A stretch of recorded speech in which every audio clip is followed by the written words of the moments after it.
Hi, magandang araw po ulit sa inyong lahat for our second reading of the day. Tingnan naman po natin kung ano po ang makikita natin sa second reading of the day today, no? Today is December 28. We still have how many days before po tayo matapos ng 2024. I hope na naging makabuluhan po sa inyo ang ating 2024, no? At ang init. Sana po ay maging maayos po ang inyong 2025, no? Dito po tayo ayaw nitong magbukas. Sana po ay maging maayos ang inyong bagong taon, ano? At wag po kayong mag-alala, no? Marami pa pong mangyayari sa inyo ngayong bagong taon na ito. Saglit po. Napanood niyo na po ba ang ating first and reading for the day at yung lahat po ng readings natin kahapon? I have 4 po kahapon, no? 4 readings po tayo kahapon. At sa nakikita ko po ay lahat po iyan ay napakabigat ng readings, no? At sa nakikita ko po ay mas magiging mabigat pa po ang mga magiging readings natin sa mga susunod na araw. Kaya po tutukan nyo lang po ang ating mga readings dahil ako po ay magbibigay ng at least 4 readings for the day. At sa ating December 31 po o ngayong mga huling araw na ito, ako din po ay magbibigay ng wishing incenso para sa wish nyo po sa 2025, no? Kailangan ay araw-arawin nyo po bago magtapos ang ating taon. Okay?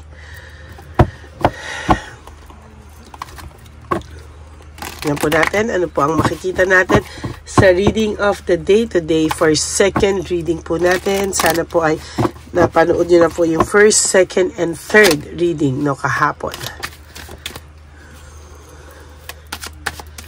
Dahil wala po akong pasok, pero kami po ay aalis, no. Kahit po ako nasaan mamaya ay ako'y titigil para mabigyan kayo ng second, ng third and fourth reading for the day, no.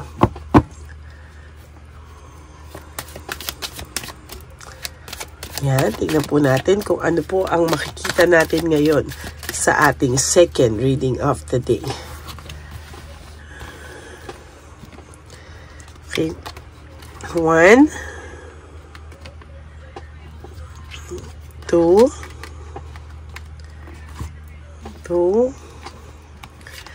3, 4, 5, 6, 7, 8, 9, and 10.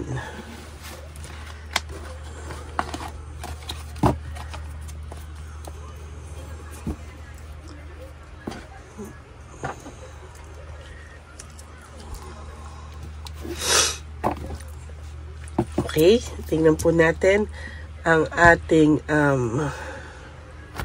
pangalawang baraha.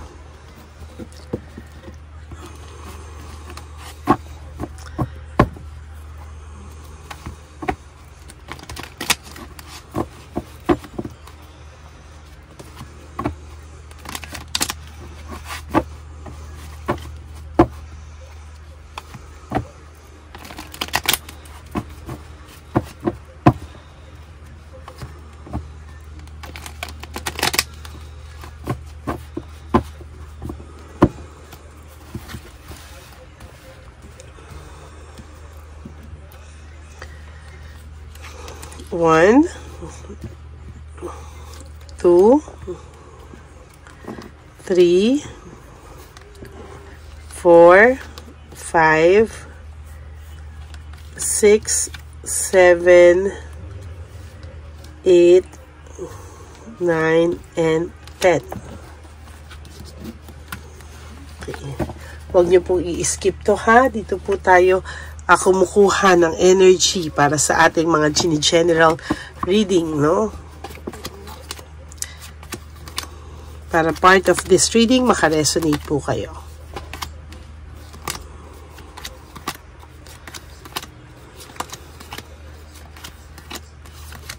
Okay. New beginnings. Wow. This 2025, there will be a new beginning sa'yo, no? Malamang sa 2025 po ay malilinawan ka at makikita mo po yung maraming blessings na ibibigay sa'yo ng ating divine universe, no? Ida-divert niya po yung attention mo sa ibang bagay na mas may kabuluhan, no? For 2025, titingnan po niya kung ano yung mga blessings na deserve mo for 2025.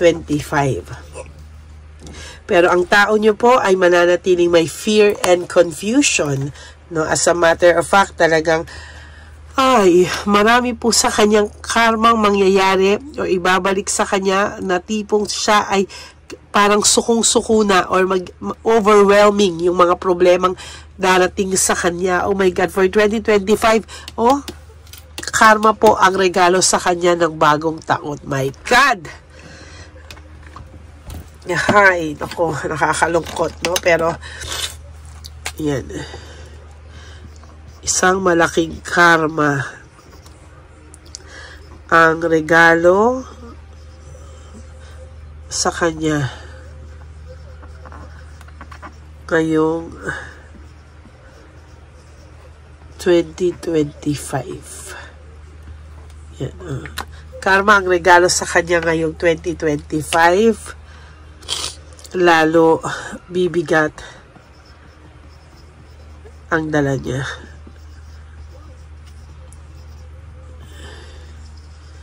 At lalong kanya di makakalimutan.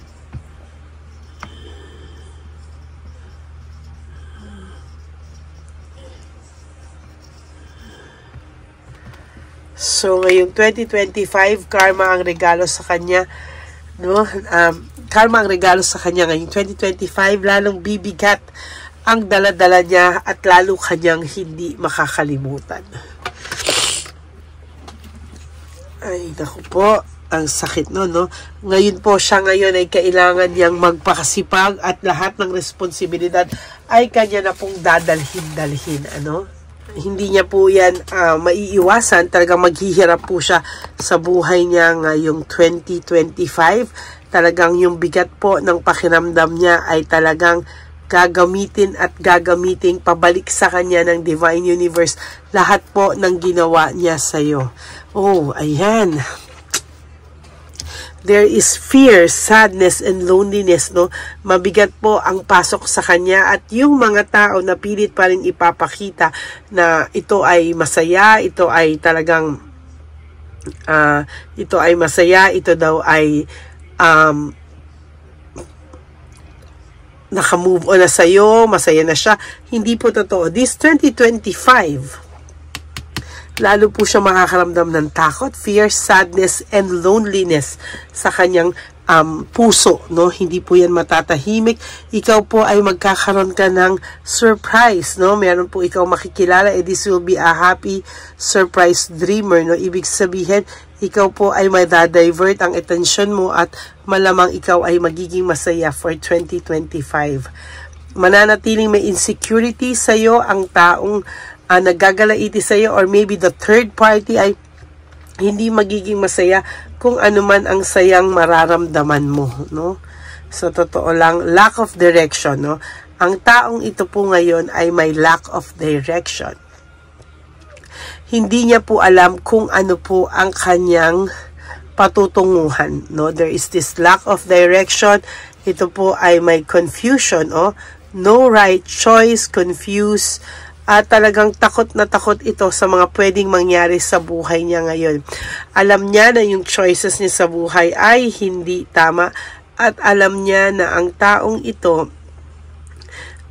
na pinili niya ay maling choice at talagang siya ay titikim ng matinding karma, no? Dahil sa sakit na ginawa niya po sa iyo dahil dito sa maling choice o maling taong ito. Magkakaroon po ng change in cycle, no? Magkakaroon po ng lahat ng i-isolate niya po ang sarili niya kasi siya po ay pag-uusapan ngayong 2025, no? I-isolate niya po ang sarili niya, ayaw niya pong pag-usapan siya At sa nakikita ko po, lalo pong gugulo ito, no? Itong mga oras na to, siya po ay gugulo at gugulo lang ang kanyang mundo, no? There is, sana raw po ay maging kalmado ka na sa mga susunod na panahon. At pag ikaw ay naging kalmado, sasabihin ko po sa iyo na yan ay isa sa pinakamalaking karma niya, na ikaw ay maging kalmado, maging masaya na.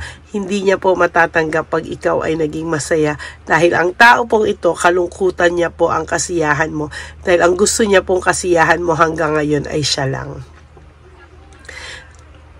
Kahit po ginawang ka na niya ng hindi maganda, kahit po ikaw ay sinaktan na niya, no, ang pakiramdam niya pa rin po ay dapat daw po ay ikaw pa rin ay humabol sa kanya, at hanggang hindi mo na yan ginawa at natauhan ka na, siya po ay malulungkot at parang karma sa kanya lahat ng mangyayari. Makakaramdam po siya ng matinding anxiety, no? Makakaramdam siya ng matinding anxiety and trauma sa mga ginawa niya sa iyong kalokohan. As a matter of fact, hindi niya po yan makakalimutan, yung mga ginawa niyang kalokohan sa iyo. At yan po ay mag-i-stick sa kanya, at dadali niya po yung bigat na yan sa loob ng isang taon na susunod, no? At talagang so hanggang hindi niya po siya tumatanggap ng pagkakamali, talagang hindi po siya tatantanan ng ating divine universe. Searching for purpose, talagang maghahanap lang po siya na maghahanap ng purpose, o ano man yung choices niya sa buhay na maling-mali po talaga na pinili niya itong taong ito. At sa nakikita ko po, there is this tension, ano?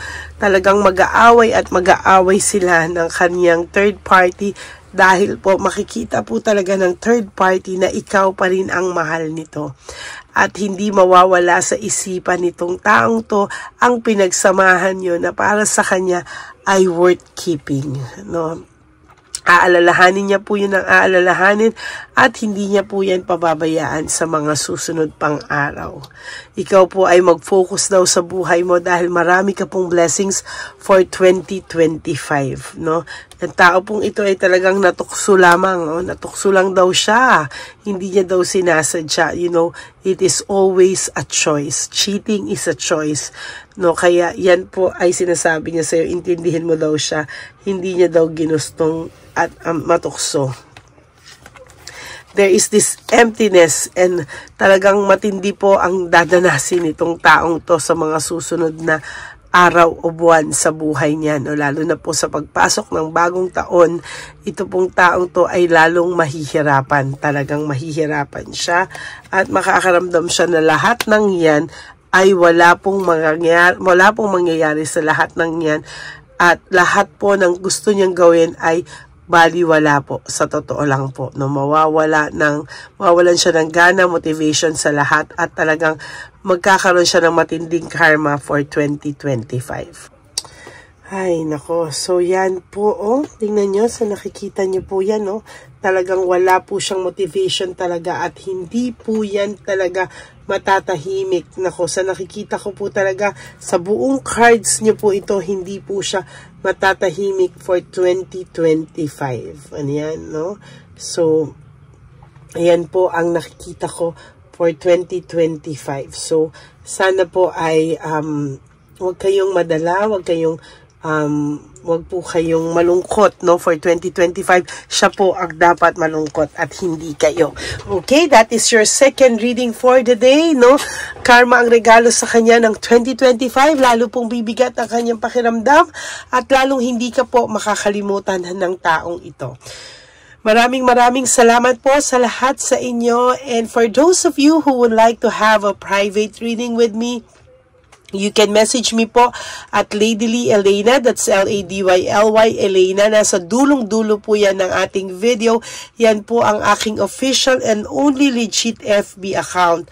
But yung scammer po na Lady Elena, pinost ko rin po dyan bago po yung aking bago po yung aking official and legit na FB account, yan muna po. Okay? Maraming salamat. Paki-report nyo po yung kanyang messenger para hindi na po siya maka-scam ng tao. No? And to all my ever loyal, solid Lady Elena family, faithful and loyal, I love you all from the bottom of my heart.